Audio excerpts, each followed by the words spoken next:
भगवते श्रीमते पवित्रजन्यामि स्वाहा। तीर्थतम क्षीरवार्धरूपके स्नापयामि तां ताञ्जनान् सर्वार्थसिद्धिदनम्। ओम ह्रीं शिशुबाधी वीरान्तान् जनसपयामि स्वाहा। ओम ह्रीं शिशुबाधी वीरान्तान् जनसपयामि स्वाहा। ओम ह्रीं क्रों मम पापं खण्डय खण्डय जय जय द द पच पच पाचे पाचे। ओम नमो अरं छां क्षीं क्षीं हं स झं ग्वं र य स क्षां क्षीं क्षूं क्षैं क्षौं क्षौं छ क्षीं ह्रां ह्रीं रूं ह्रीं रों र द्रां द्रीं द्रावय द्रवय नमोरते भगवते श्रीमते टट शांतिधरा करता श्री जितेंद्र काळे परिवारस्य अभिषेक ब्रह्मचर्य अभिषेक भैया परिवारस्य समस्त शांतिधारा करता परिवारस्य समस्त शिरपूर निवासी श्रावक श्राविका परिवारस्य अंगोली जैन ललितपूर निवासी परिवार सपरिवारस्य श्रीरस्तु वृद्धिरस्तु तुष्टिरस्तु पुष्टिरस्तु शांतिरस्तु कांतिरस्तु कल्याणमस्तु स्वा समस्त शांतिधारा करता परिवारस्य कार्य सिद्ध्यर्थम सर्व विघ्न निवारणतम श्रीमद् भगवत सर्वज्ञ परमेष्टि परम पवित्राय नमो नमः। समस्त शांतिधारा करता परिवारस्य शांति भट्टारक पाद पद्म प्रसादात सीत सद्धर्म बलयोग्य ऐश्वर्य वृद्धिरस्तु सद्धर्म स्वशिष्य वर्ग प्रसिद्धंतना। ओम विश्वदाय श्री वर्धमाना पर्यंत चतुर्विंशति अरंतो भगवंत सर्वज्ञ परम मंगल नामध्यया समस्त शांतिधारा करता परिवारस्य ई मुत्रांच्या सिद्धिं तन्वन्तु सद्धर्म कार्येषु ई मुत्रांच्या सिद्धिं प्रयच्छन्तु। ओम नमो रते भगवते श्रीमते श्रीमत् पार्श्वतीर्थंकराय श्रीमद रत्नत्रय रूपाय दिव्य तेजो मूर्ते प्रभा मंडल मंडिताय द्वादश गण सहिताय। भगवान महावीर स्वामी की पवित्र स्मृति के साथ अंतरिक्ष पार्श्वनाथ सिरपुर से हम अपने सभी दर्शकों के सामने यह प्रस्तुत करना चाहते हैं कि भगवान महावीर स्वामी जहाँ इस युग के वर्धमान थे तो वर्तमान के वर्धमान आचार्य विद्यासागर जी भी माने गए हैं। आज सबसे बड़ा एक विषय सामने आया।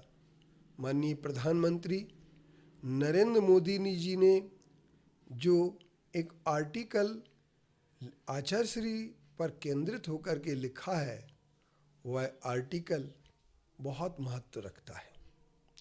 मेरी समझ से भारत के किसी भी प्रधानमंत्री ने पहली बार किसी संत के बारे में अपनी कलम चलाई है। ए तदर्थ मैं कहता हूँ संपूर्ण दिगंबर जैन समाज माननीय प्रधानमंत्री जी का हृदय से आभारी है।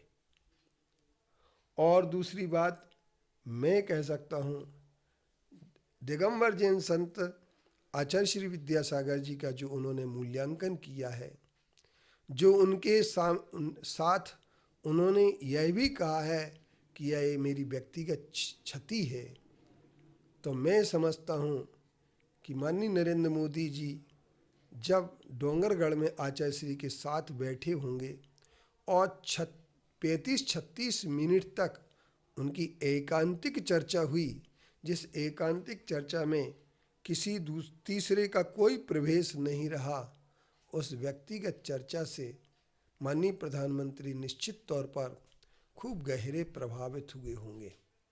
मेरा अनुमान है, मैं यद्यपि वहाँ नहीं था, पर मेरा अनुमान है कि एक बार हिंदी भाषा पर भी, मातृभाषा पर भी चर्चा हुई होगी और अंग्रेजी माध्यम से बचने के उपायों पर भी कि हमारे देश की जनता को अंग्रेजी माध्यम से कैसे बचाया जाए, क्योंकि अंग्रेजी माध्यम का एक भ्रमजाल है, जिस भ्रमजाल में उलझ करके कई लोग आत्महत्या कर रहे हैं।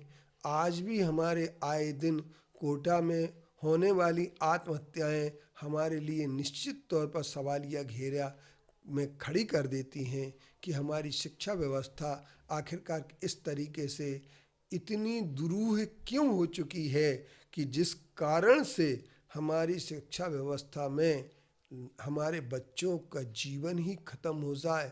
ऐसी शिक्षा किस काम की, किंतु आज डिग्री और अंकों की लगी हुई होड़ निश्चित तौर पर हमारे लिए कहीं भ्रमित करती है। आचार्य श्री विद्यासागर जी महाराज जी ने अंकों की होड़ से दूर हटा करके रोजगार के लिए स्वरोजगार में परिवर्तित करने के लिए सदैव अपनी देशना, अमूल्य देशना इस भारत देश के लिए दी है। जब हमारे प्रधानमंत्री आचार्य श्री पर के सामने बैठे होंगे तो उस समय हथकरघा की चर्चा निश्चित तौर पर चली होगी, और हथकरघा की चर्चा चलने के बाद आचार्य श्री ने यह भी कहा होगा कि आज हमारे देश में यदि हम स्वावलंबी बन जाएं और भारत को स्वावलंबी बनाने का प्रयास करें तो इसमें, इन प्रयासों में हथकरघा या चरखा का बहुत बड़ा योगदान होगा।